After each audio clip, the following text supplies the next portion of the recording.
Good morning. आज के इस व्याख्यान में मैं डॉक्टर ए के Gautam, associate professor, department of zoology, राजकीय बांगड़ महाविद्यालय डीडवाना,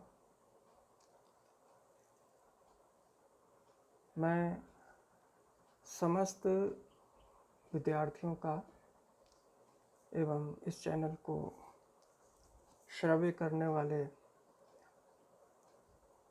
एवं देखने वाले समस्त दर्शकों का, प्रबुद्धजनों का, विद्वानों का हार्दिक अभिनंदन करता हूँ। आज की इस व्याख्यान माला में मैं बीएससी सेकेंड ईयर के जूलॉजी के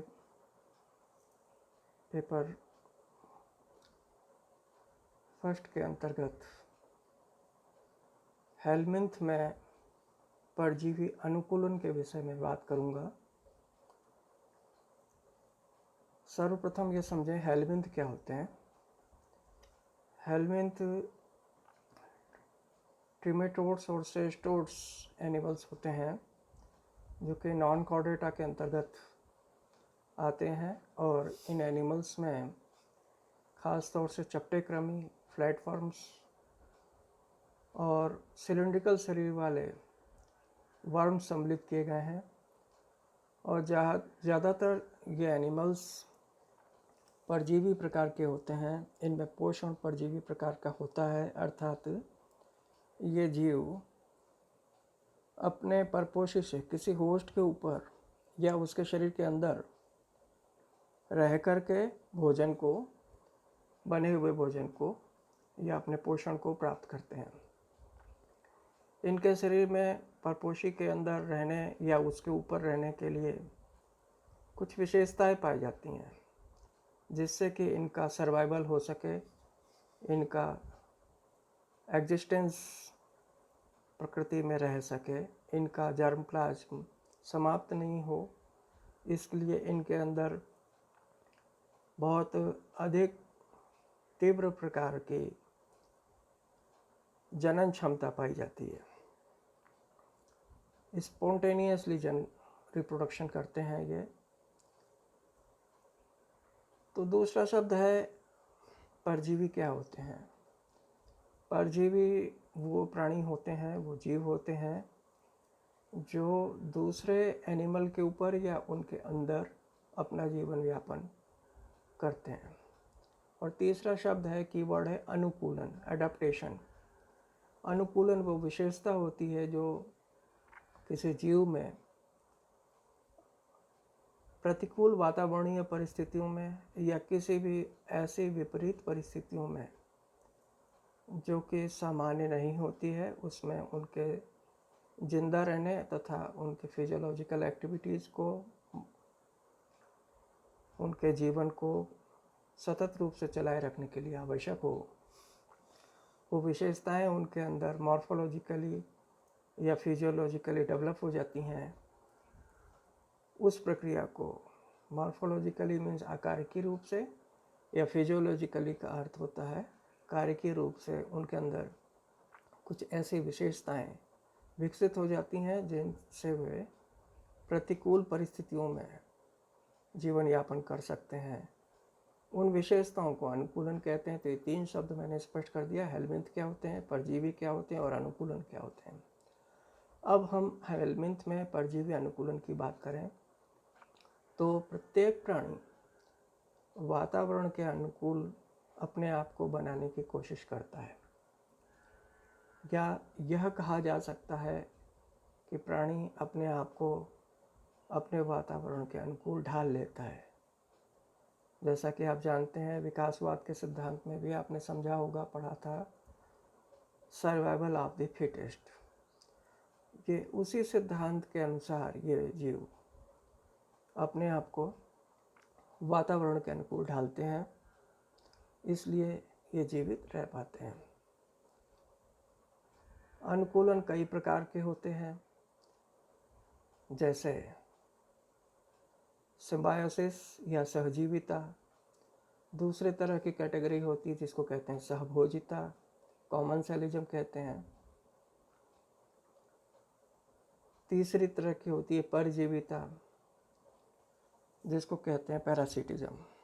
तो सहजीविता, साथ साथ जीवन व्यतीत करना, सहभोजिता, साथ साथ भोजन ग्रहण करना, साथ साथ पोषण प्राप्त करना, और तीसरी तरह की परजीविता या पैरासिटिज्म, जिसमें परजीवी प्राणी होस्ट के शरीर से मात्र लेता है, देता कुछ नहीं है। और सहजीविता में म्यूचुअल गिव एंड टेक होता है, एक दूसरे को लाभ प्राप्त करते हैं, लाभ प्रदान भी करते हैं एक दूसरे से, दैट इज़ नोन एज सहजीविता। तो ये 3 शब्द भी समझना आवश्यक है। अब प्लेटीहेल्मिन्थीज अर्थात वो एनिमल्स नॉन कॉर्डेट्स जो कि चपटे कृमि हैं, उनको प्लेटी मतलब फ्लैटी, हेल्मिन्थ का मतलब कृमि। तो प्लेटीहेल्मिन्थीज तथा एस्केलीहेल्मिन्थीज का मतलब है वो पैरासाइट्स एनिमल्स जो कि सिलिंड्रिकल शरीर वाले प्राणी हैं, उनको एस्केलीहेल्मिन्थीज कहते हैं। में इस प्रकार के परजीवी अनुकूलन पाए जाते हैं। इस प्रकार के संबंध संरचनात्मक तथा कार्यात्मक फिजियोलॉजिकल प्रकार के हो सकते हैं, स्ट्रक्चरल या मॉर्फोलॉजिकल एंड फिजियोलॉजिकल प्रकार के हो सकते हैं। चपटे कृमियों में परजीवी अनुकूलन किसी जीव का अपने वातावरण के लिए उपयुक्त होना अनुकूलन कहलाता है। तो अनुकूलन को ठीक से समझिए, किसी भी जीव का अपने वातावरण के लिए उपयुक्त होना, सूटेबल होना, उसमें सर्वाइव करने के लिए क्षमता विकसित होना अनुकूलन कहलाता है। और यह वही विशेषताएं हैं जिसके फलस्वरूप एक लिविंग ऑर्गेनिज्म, एक सजीव और पर्यावरण के बीच, उसके हैबिटेट के बीच एक उचित एवं सुविधाजनक मॉर्फोलॉजिकल एवं फिजियोलॉजिकल कोरिलेशन, सुविधाजनक आकारिकी एवं कार्यात्मक सहसंबंध, कोरिलेशन का मतलब सहसंबंध और सुविधाजनक का मतलब कंफर्टेबल, हाइजीनिक, जो भी आप समझें, सुविधाजनक आकारिकी तथा कार्यात्मक सहसंबंध स्थापित होता है। इसको कहते हैं अनुकूलन।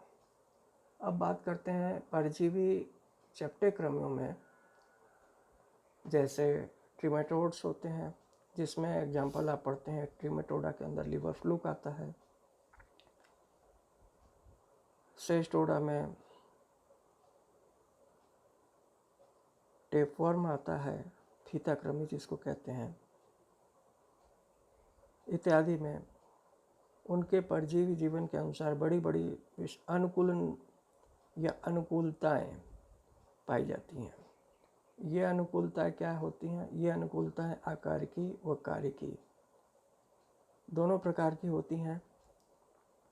आकारिकी अनुकूलताएं जो होती हैं, मॉर्फोलॉजिकल एडेप्टेशंस जो होते हैं, वो निम्न हो सकते हैं, जैसे परपोषी के बॉडी के ऊपर या अंदर दृढ़ता के साथ चिपकने के लिए अनेकों प्रकार के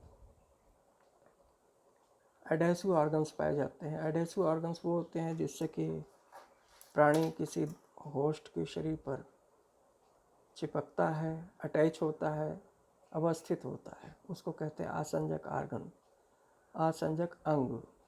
वो संरचना है जिनसे वो अपने होस्ट के शरीर में या शरीर के ऊपर चिपकता है, पाए जाते हैं।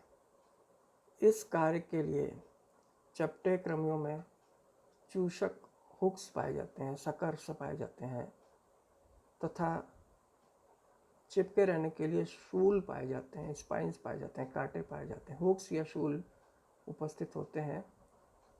परजीवियों में स्वतंत्र गमनांगों का अभाव होता है। कारण क्या है कि जब वो चिपक के रहेंगे, अटैच रहेंगे, तो उनमें एक जगह से दूसरे जगह भोजन को ग्रहण करने के लिए या जन्म करने के लिए आने जाने की आवश्यकता नहीं होती है।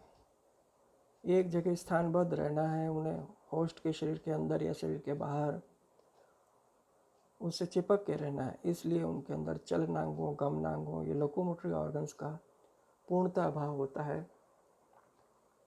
तथा इनमें पोषण के अंग तथा ट्रॉपिक ऑर्गन्स आदि भी पूर्ण रूप से विकसित प्रकार के होते हैं।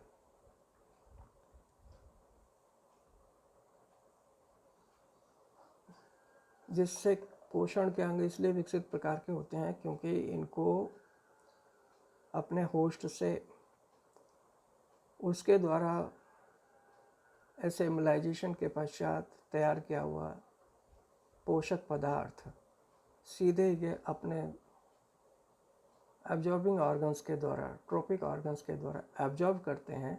इसलिए उन ट्रॉपिक ऑर्गन्स का पूर्ण रूप से विकसित होना बहुत आवश्यक होता है, क्योंकि पाचन हेतु भोजन पचा हुआ प्राप्त होता है तथा पूर्ण विकसित आहार नाल का इन प्राणियों में नितांत अभाव होता है।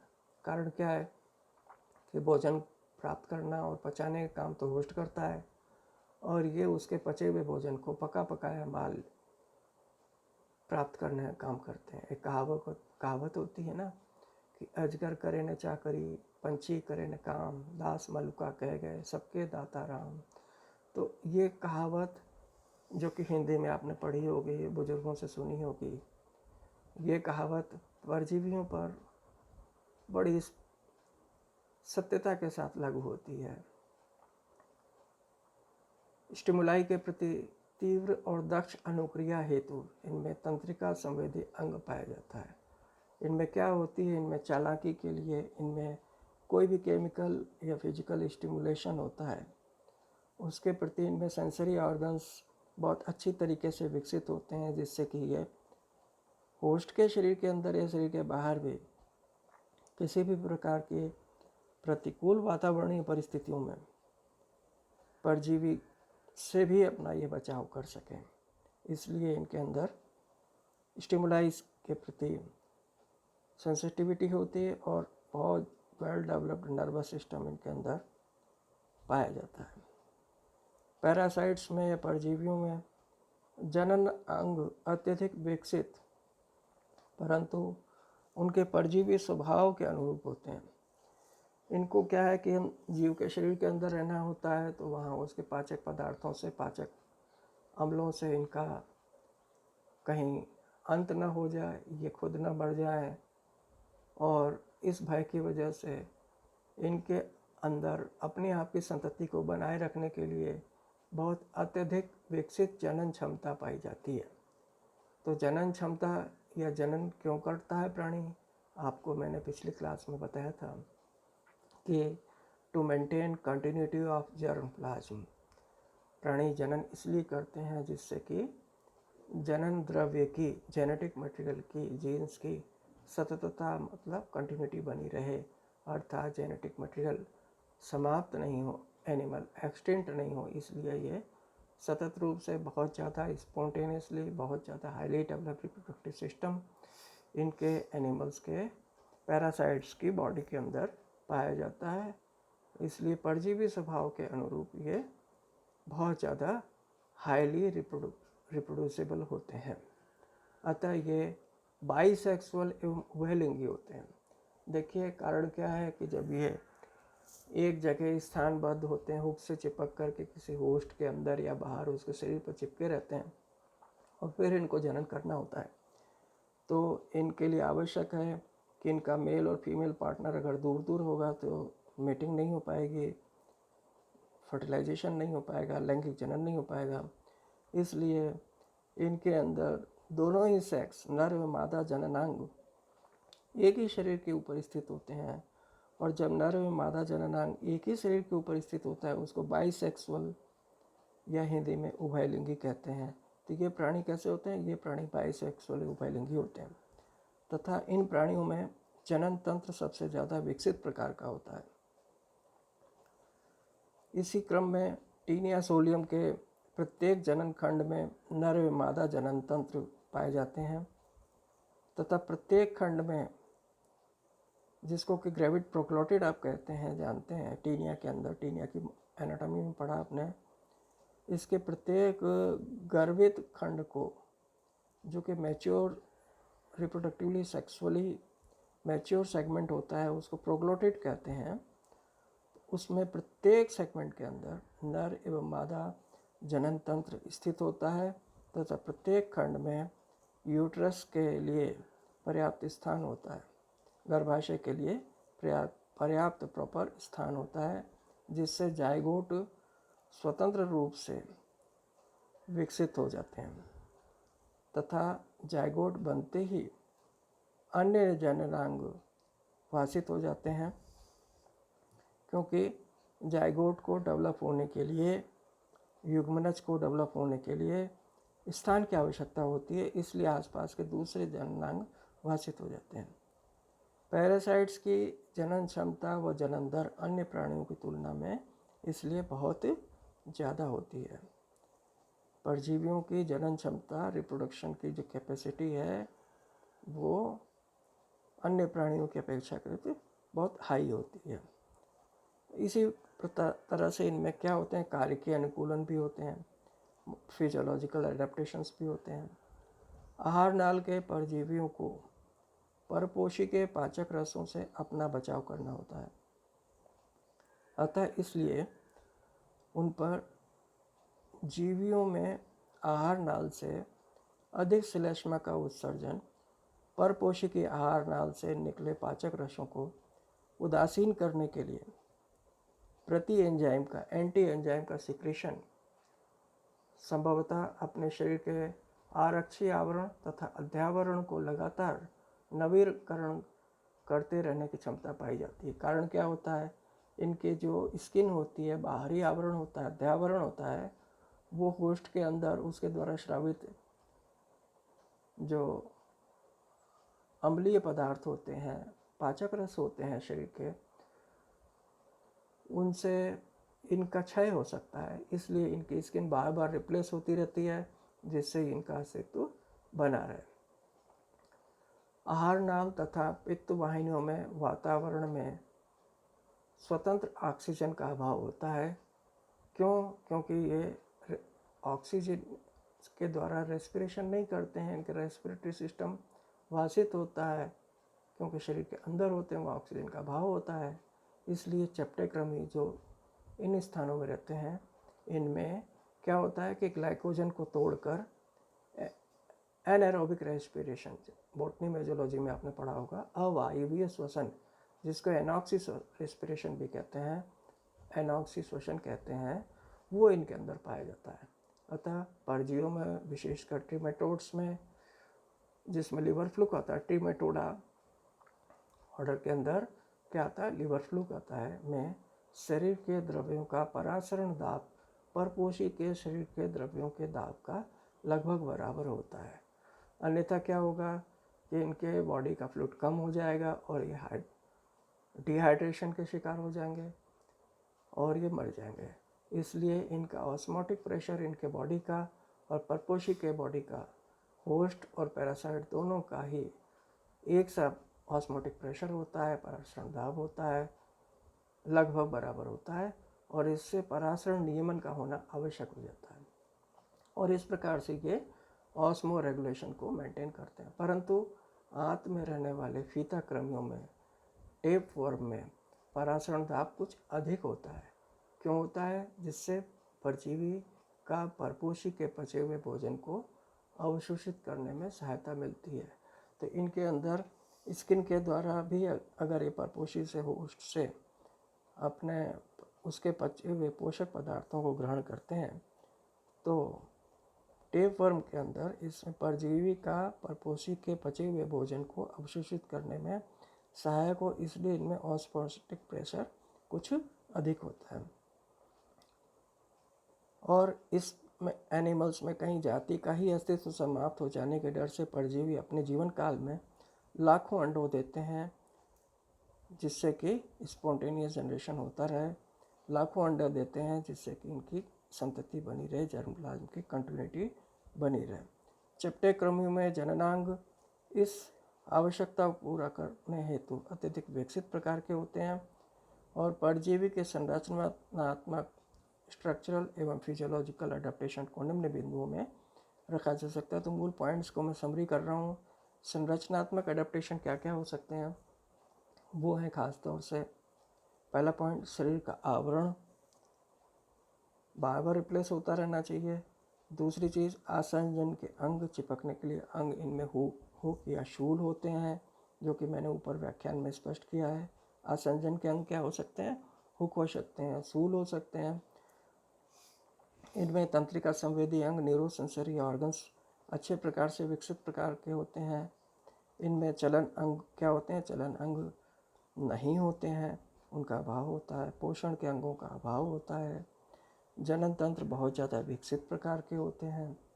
और कार्य की अनुकूलन में क्या होता है, पहला पॉइंट है हमने स्पष्ट किया था, इसमें सुरक्षात्मक यांत्रिकी पाई जाती है, ऐसी मैकेनिज्म पाई जाती है जिससे ये अपने आप को सुरक्षित रह सकें होस्ट के शरीर के अंदर या होस्ट के शरीर के बाहर। इनमें रेस्पिरेशन की भी आवश्यकता होती है और इनमें ऑक्सीजन के द्वारा रेस्पिरेशन ना होकर के एनारोबिक रेस्पिरेशन होता है, अवायुवीय श्वसन होता है। और परासरण नियंत्रण करना बहुत ज़रूरी होता है। इनके शरीर का परासरण दाब इनके होस्ट के परासरण दाब से मिलता जुलता होता है लगभग, इसलिए ये सर्वाइव कर पाते हैं परपोषी के शरीर के अंदर या शरीर के बाहर। और अधिक जनन क्षमता इनकी बहुत ज़्यादा इम्पोर्टेंट फीचर होती है, हाईली रिप्रोड्यूसिबल होते हैं। तो इस प्रकार से मैंने इस टॉपिक का एक पार्ट अभी डिस्कस किया है, दूसरा पार्ट कल के व्याख्यान में मैं डिस्कस करूँगा। एस्केरिस के अंदर कैसे रिप्रोडक्टिव एडाप्टेशन या दूसरे सर्वाइवल के लिए एडाप्टेशन पाए जाते हैं, इन बातों को मैं कल के व्याख्यान में डिस्कस करूँगा। आज के व्याख्यान में मैंने सिर्फ हेलमिंथ में पैरासिटिक एडाप्टेशंस को डिस्कस किया है। ये टॉपिक बहुत ही इम्पोर्टेंट है और आमतौर पर बीएससी के, एमएससी जूलॉजी के और कॉम्पिटिटिव एग्ज़ाम्स में बहुत आवश्यक रूप से अक्सर पूछा जाता है। आप इसको समझें, मनन करें, और कोई भ्रांति हो, कोई डाउट हो तो मुझसे आप पूछ सकते हैं। मुझसे आप व्हाट्सएप पर पूछ सकते हैं, फ़ोन करके पूछ सकते हैं। Thank you very much. Good day.